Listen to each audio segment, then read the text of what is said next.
শিক্ষা সংক্রান্ত গুরুত্বপূর্ণ আপডেটগুলো পেতে হলে অবশ্যই শুভেন্দু ই একাডেমি চ্যানেলটি সাবস্ক্রাইব করুন।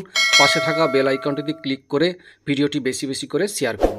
নমস্কার, আপনি দেখছেন শুভেন্দু ই একাডেমিক ইউটিউব চ্যানেল। খুবই গুরুত্বপূর্ণ একটা আপডেট প্রাথমিক শিক্ষক শিক্ষিকাদের জন্য। দেখুন, প্রাথমিকে বড় অংশের শিক্ষকই পেলেন এ ক্যাটাগরির স্বীকৃতি। দেখুন, অবশেষে প্রাথমিক স্কুলে কর্মরত শিক্ষকদের এ ক্যাটাগরি শ্রেণীভুক্তকরণ ও সেই মতো বেতন প্রদান নিশ্চিত করতে বিজ্ঞপ্তি জারি করল স্কুল শিক্ষা দপ্তর। রাজ্যের সব জেলা প্রাথমিক বিদ্যালয় সংসদে অর্থাৎ ডিপিএসসি চেয়ারপারসনদের প্রতি নির্দেশিকায় বিকাশ ভবনের এলিমেন্টারি ব্রাঞ্চের অতিরিক্ত সচিব জানিয়েছেন, 2000 সালের 1 জানুয়ারি থেকে 2013 3 মার্চ পর্যন্ত নিযুক্ত সব প্রাথমিক শিক্ষক শিক্ষিকার এ ক্যাটাগরির বেতন স্কেল বজায় থাকবে। পশ্চিমবঙ্গ প্রাথমিক শিক্ষক সমিতির কলকাতার উপদেষ্টা ভীমসেন বিশওয়াল এই সিদ্ধান্তের জন্য শিক্ষামন্ত্রী ব্রাত্য বসু ও কলকাতার ডিপিএসসির চেয়ারপারসন কার্তিক চন্দ্র মান্নাকে সাধুবাদ জানিয়েছেন। তার বক্তব্য, এতে 25,000-এর বেশি প্রাথমিক শিক্ষক শিক্ষিকা উপকৃত হবেন। বিভিন্ন ডিপিএসসির সচিবরা সম্প্রতি স্কুল সাব ইন্সপেক্টরদের নির্দেশ দিয়েছিল 2000-এর 1 জানুয়ারি থেকে 2013-র 3রা মার্চের মধ্যে চাকরি পাওয়া প্রাথমিক শিক্ষকদের সার্ভিস বুক রিকোয়েস্ট করতে বলা হবে। রাজ্যের প্রাথমিক শিক্ষকরা তাদের চাকরিকালে 18 বছর একটি বেনিফিট পান।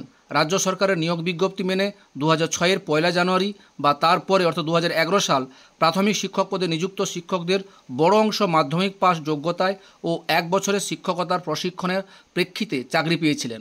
এতদিন পর তাদের এ ক্যাটাগরির শিক্ষক হিসাবে গণ্য করা না হলে তাদের সরকারি কোষাগারে ন্যূনতম 3 বা 3.5 লাখ টাকা করে ফেরত দিতে হবে। পশ্চিমবঙ্গ প্রাথমিক শিক্ষক সমিতির কলকাতা সহ নানা জেলার এ বিষয়ে ডিপিএসসি চেয়ারপারসনদের দ্বারস্থ হয়েছিল। খোদ তৃণমূল শিক্ষা সেল বিষয়টি শিক্ষামন্ত্রীর নজরে আনে।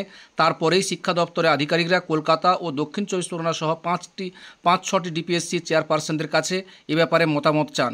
তাদের মতোই ভিত্তিতেই বিকাশ ভবনের কর্তা লিখেছেন, 2013-র 4 মার্চের নির্দেশের ভিত্তিতে এ ক্যাটাগরি বেতন স্কেল প্রদানের বিভাগীয় আদেশ জারি করা হয়েছিল। পশ্চিমবঙ্গ প্রাথমিক শিক্ষা পর্ষদ 2006-এর 1 জানুয়ারির পর রাজ্যের 50,000 বিদ্যালয়ে বিপুল সংখ্যক শিক্ষক নিয়োগ করেছিল মাধ্যমিক এবং সমমানের শিক্ষাগত যোগ্যতা এবং 1 বছরে প্রাথমিক শিক্ষকতায় প্রশিক্ষণ ডিপ্লোমার ভিত্তিতে। সেই শিক্ষকের নিয়োগের সময় থেকে এ শ্রেণীর বেতন স্কেল দেওয়া হয়েছিল। রাজ্য সরকারের বেতন বিধি অনুসারে তা করা হয়েছিল। তবে 2013-র 4 মার্চ থেকে নিযুক্ত ও 1 বছরে ব্রিজ কোর্স সম্পূর্ণ না করা শিক্ষকদের এ ক্যাটাগরি বাড়তি বেতন পুনরুদ্ধার করাই হবে। অবসরপ্রাপ্ত শিক্ষকদের ক্ষেত্রে কোনো নতুন পদক্ষেপ করা হবে না। এই ছিল একটা আপডেট, আপনাদের সঙ্গে শেয়ার করলাম। ভিডিওটি দেখার জন্য অসংখ্য ধন্যবাদ।